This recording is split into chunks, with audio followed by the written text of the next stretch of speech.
ಮುಖ್ಯಮಂತ್ರಿ ಸಿದ್ದರಾಮಯ್ಯ ಅವರು ಇತ್ತೀಚೆಗೆ ಮಂಡಿಸಿದ ರಾಜ್ಯ ಬಜೆಟ್ನಲ್ಲಿ ಕೋಲಾರ ಜಿಲ್ಲೆಗೆ ಯಾವುದೇ ಹೊಸ ಯೋಜನೆ ನೀಡಿಲ್ಲ. ಹೊಸ ಯೋಜನೆಗಳನ್ನು ತರುವಲ್ಲಿ ಜಿಲ್ಲೆಯ ಶಾಸಕರು ವಿಫಲರಾಗಿದ್ದಾರೆ ಎಂದು ಜಿಲ್ಲಾ ಜೆಡಿಎಸ್ ಆರೋಪಿಸಿದೆ.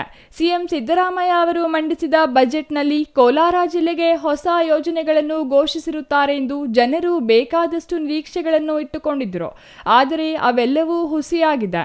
ಜಿಲ್ಲೆಯ ಶಾಸಕರು ಹೊಸ ಯೋಜನೆಗಳನ್ನು ತರುವಲ್ಲಿ ವಿಫಲರಾಗಿದ್ದಾರೆ ಎಂದು ಜೆಡಿಎಸ್ ತಾಲೂಕು ಅಧ್ಯಕ್ಷ ಬಾಬು ಮೌನಿ ಅಸಮಾಧಾನ ವ್ಯಕ್ತಪಡಿಸಿದ್ದಾರೆ. ಈಗ ಘೋಷಿಸಿರುವ ಸರ್ಕಾರಿ ಮೆಡಿಕಲ್ ಕಾಲೇಜನ್ನು ಕಳೆದ ಬಾರಿ ಬಜೆಟ್ನಲ್ಲೂ ಘೋಷಣೆ ಮಾಡಿದ್ದರು.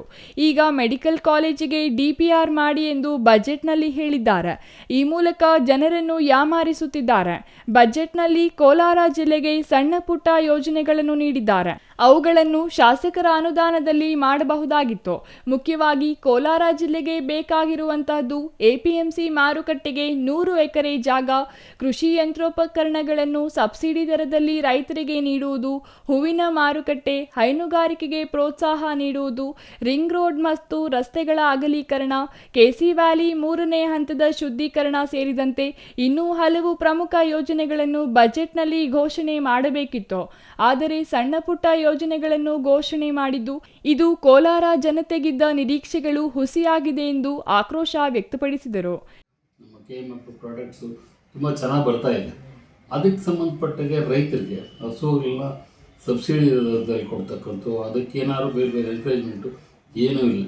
ಇದ್ದಿದ್ದು ಕೆಲವು ಯೂನಿಟ್ಸ್ ಕೊಡ್ತಾಯಿದ್ರು, ಅದನ್ನು ಸಹ ಇವತ್ತು ಸರ್ಕಾರದ ದುಡ್ಡಿಲ್ಲ ಅಂತ ಅದು ಏನೂ ಧನ ಸಹಾಯ ಸಿಗ್ತಾ ಇಲ್ಲ. ಹಾಗೆ ಕೃಷಿ ಯಂತ್ರೋಪಕರಣಗಳು ಇವತ್ತು ಎಲ್ಲ ಬಜೆಟ್ಗಳಲ್ಲಿ ಹೇಳೋರು ಟ್ರ್ಯಾಕ್ಟರ್ ಸಬ್ಸಿಡಿ ಇದೆ, ಇಂಪ್ಲಿಮೆಂಟ್ಸಿಗೂ ಇದೆ ಅಂತ. ಅದು ಬರೀ 2-3 ಕೊಟ್ಟು ದುಡ್ಡಿಲ್ಲ ಈ ವರ್ಷ ದುಡ್ಡಿಲ್ಲ.